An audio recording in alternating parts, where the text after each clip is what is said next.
Bismillahirrahmanirrahim. Di sini saya akan menjelaskan soal persamaan dasar akuntansi yang bengkel bocor yang ada di modul. Jadi kalian silahkan lihat modul kalian ya, soalnya di situ.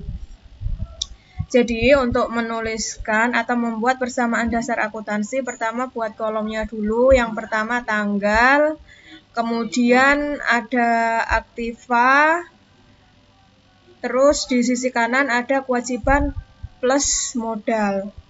Nah, untuk aktiva ini tidak usah dibuat kolomnya dulu di garis-garis kemudian langsung di kewajiban, itu tidak usah, tapi buat aja dulu aktiva, kemudian dikasih jarak, habis itu kewajiban juga dikasih jarak, kemudian dibuat seperti ini ya, ada kewajiban, ada modal. Nah, di aktiva itu pasti ada yang namanya kas ya. Nah, untuk kolom selanjutnya sesuaikan dengan soal yang ada. Oke, ini saya buat yang seperti ini terlebih dahulu. Untuk soal yang pertama, tanggal 3, Tuan Joni memulai usahanya dengan membuka rekening di bank atas nama perusahaan dan menyetor kas sebesar 50 juta.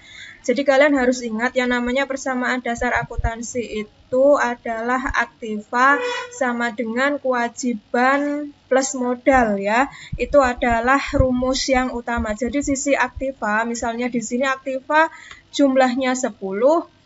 Terus di sisi kanan kewajiban plus modal itu juga harus 10 ya. Jadi di sisi sebelah kiri itu kita punyanya apa, di sebelah kanan lah asalnya itu dari mana ya. Jadi harus bisa dipertanggungjawabkan, harus bisa balance jumlahnya. Untuk yang tanggal 3 ya, ini tadi saya sudah membacakan soalnya, yaitu tentang setoran modal. Oh ya, ini dikasih keterangan. Dikasih keterangan. Ya, kita tulis dulu ini tanggalnya tanggal 3.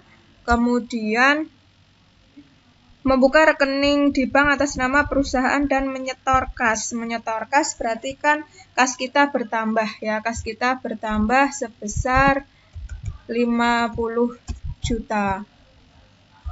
50 juta. Sebentar, ini saya atur terlebih dahulu. 50 juta. Nah, ini kan kas 50 juta. Nah, kemudian di modal pun juga 50 juta. Karena setoran modal itu kas kita bertambah dan modal juga bertambah. Nah, keterangannya tulis setoran modal awal juga boleh. Kemudian kalian lihat lagi di soal untuk yang tanggal 5, dibeli peralatan dari toko ceria seharga 3 juta secara kredit ya. Kita kalau membeli barang, di sini pembelian barang itu kan bentuknya peralatan. Itu kira-kira menambah atau mengurangi? Ya, kalau kita membeli ya secara logika itu kita menambah barang ya. Nah, yang bertambah itu apanya? Yang bertambah adalah peralatan ya, disesuaikan dengan soalnya.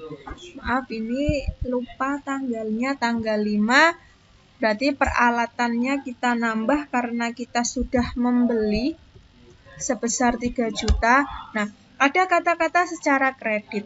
Kalau ada kata-kata secara kredit itu berarti menambah hutang kita. Ya, di sisi kewajiban kita membuat kolom yang namanya hutang usaha sebesar 3 juta. Nah, setelah itu kita jumlahkan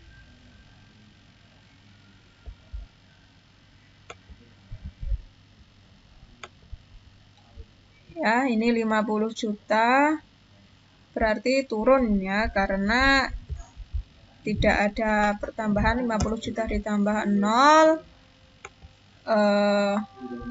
Ini peralatan ditambahkan. Ya, kita geret saja biar cepat. Terus ini di delete. Nah, seimbang kan? Oh ya, ini saya kasih ini apa namanya, border biar bisa terpisah antara aktiva plus kewajiban dan modal. Ini kan di sisi sebelah kiri atau aktiva itu 53 juta, di sebelah kanan itu juga 53 juta. Ini keterangannya peralatan. Nah, kemudian kita lanjutkan ke tanggal 9. Tanggal 9 dibeli perlengkapan secara kredit seharga Rp900.000 dari toko Rembulan. Ini konsepnya hampir sama dengan yang tanggal 5. Kalau tanggal 5 itu peralatan, tanggal 9 itu perlengkapan. Jadi yang namanya peralatan dan perlengkapan itu dibuat kolom sendiri karena berbeda ya. Di akuntansi itu kan harus mendetail ya, secara rinci. Jadi bedanya kalau peralatan itu masanya lebih dari 1 tahun, sedangkan perlengkapan itu barang habis pakai, biasanya 1 tahun sih jangka waktunya. Perlengkapan sebesar 900.000, kita tulis di sini 900.000.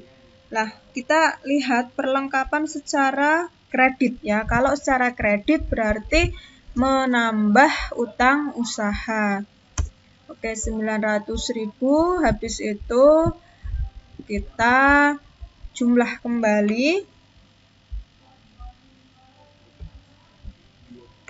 Ini saya kasih border, bottom border biar kelihatan. Ini perlengkapan. Nah, baru kita jumlahkan kembali.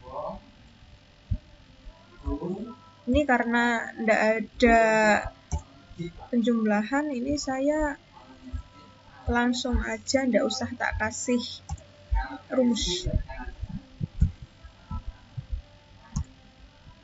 Nah, ini utang ya,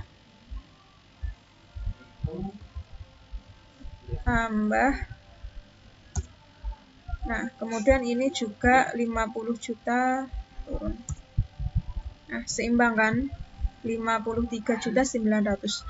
Oke, berarti langsung ke tanggal 12.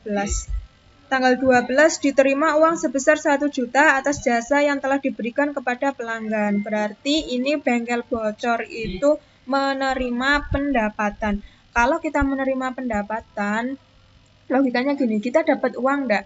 Dapat kan kalau mendapatkan pendapatan itu.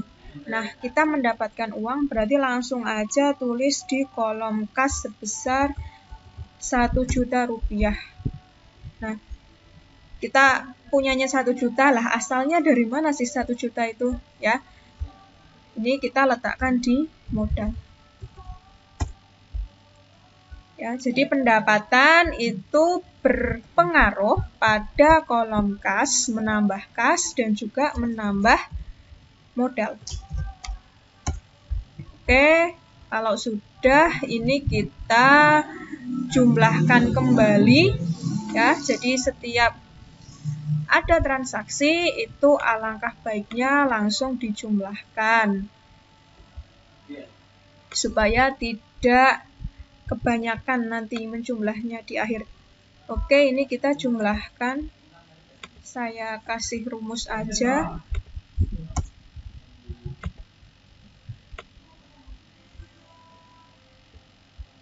Ya, ini yang tidak diperlukan saya hapus. Oke, berarti langsung ke transaksi selanjutnya. Transaksi selanjutnya itu tanggal 17. Dibayar sebagian utang kepada Toko Ceria sebesar 3 juta untuk peralatan kantor yang dibeli tanggal 5 November lalu. Berarti maksudnya transaksi 17 itu kita nyarutang ya, membayar hutang. Kalau membayar hutang itu uang kita bertambah atau berkurang. Ya, berkurang ya. Berarti kita tulis aja di sini minus 300.000. 300.000 Kemudian peralatan tidak pengaruh ya, perlengkapan juga enggak. Nah, yang di sisi sebelah kanan itu yang berpengaruh adalah utang usaha. Karena kita melunasi hutang, berarti hutang kita berkurang sebesar 300.000. Nah, habis itu kita jumlahkan kembali. Kita tulis dulu keterangannya, habis itu kita jumlahkan.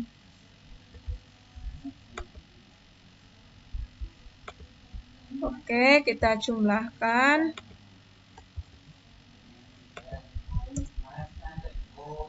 Wah, iya, betul 50.700.000. Ya, kita geret aja biar cepet. Yang tidak diperlukan kita hapus.